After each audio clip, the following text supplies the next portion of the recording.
नमस्कार। आज हम कुछ बहुत ही दिलचस्प स्रोतों पर एक गहन चर्चा करने वाले हैं। हम्म।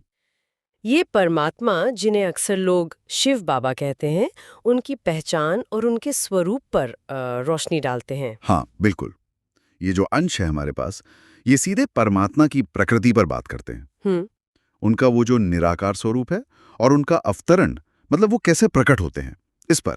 सही। तो हमारा मकसद यही है कि इन विचारों को थोड़ा खोलें, समझें कि ये स्रोत क्या खास बता रहे हैं। तो चलिए शुरू करते हैं। हम्म। सबसे पहली बात जो सामने आती है वो ये कि परमात्मा परम पिता हैं। हम्म। ये सिर्फ एक टाइटल जैसा नहीं लगता, बल्कि एक गहरा रिश्ता दिखाता है ना। जैसे दुनिया में पिता का होता है। हाँ, और इसीलिए शायद उन्हें बाबा कहने में वो स्नेह और सम्मान है। बिल्कुल। और सिर्फ पता नहीं, स्रोत उनके नाम शिव पर भी जोर देते हैं। शिव मतलब कल्याणकारी। अच्छा, कल्याणकारी। हाँ, तो वो परम पिता जो सबका भला चाहते हैं। तो शिव बाबा कहने में मुझे लगता है वही कल्याणकारी स्नेही पिता का रूप झलकता है, जो आत्मा के सच्चे साथी हैं, जैसा स्रोत कहते हैं। हम्म।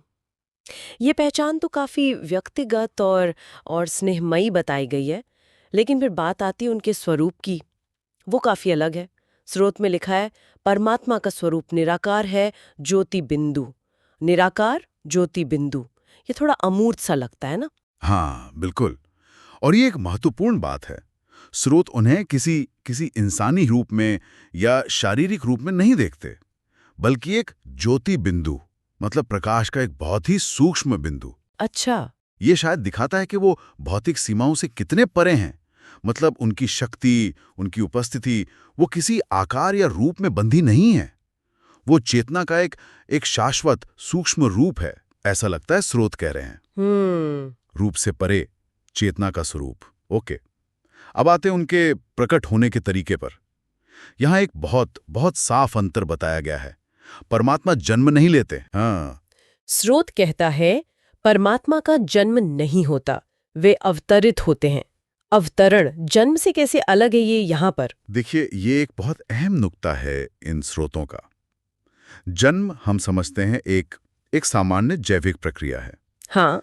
जो कर्मों के बंधन और शरीर के चक्र से जुड़ी होती है। हाँ। लेकिन अवतरण अवतरण का मतलब है एक खास मकसद के लिए, एक दिव्य चेतना का नीचे आना। प्रकट होना।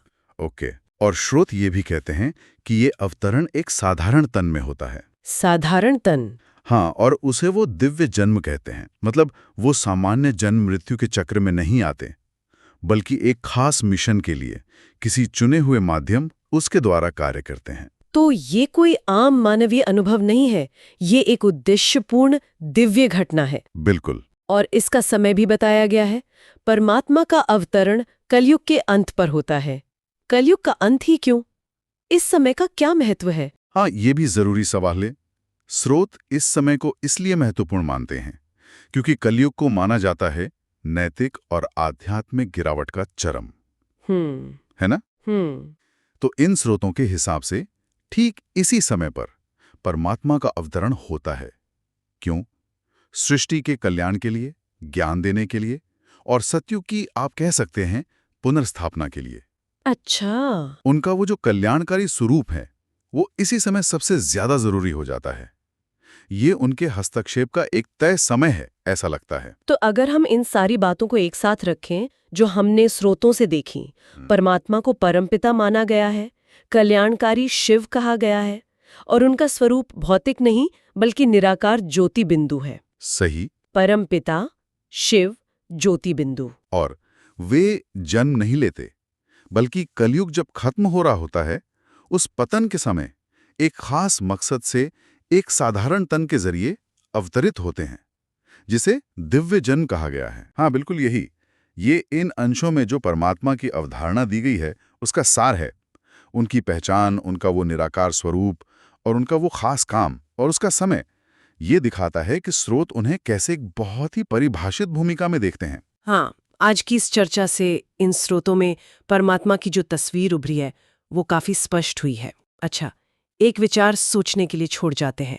अगर परमात्मा का स्वरूप निराकार ज्योति बिंदु है, तो फिर कोई व्यक्ति उस निराकार सत्ता से जुड़ता कैसे होगा? उसे अनुभव कैसे करता होगा, जैसा शायद इन स्रोतों में संकेत दिया गया हो। इस पर सोचा जा सकता है। ये गहरा सवाल है। कनेक्शन कैसे बनता है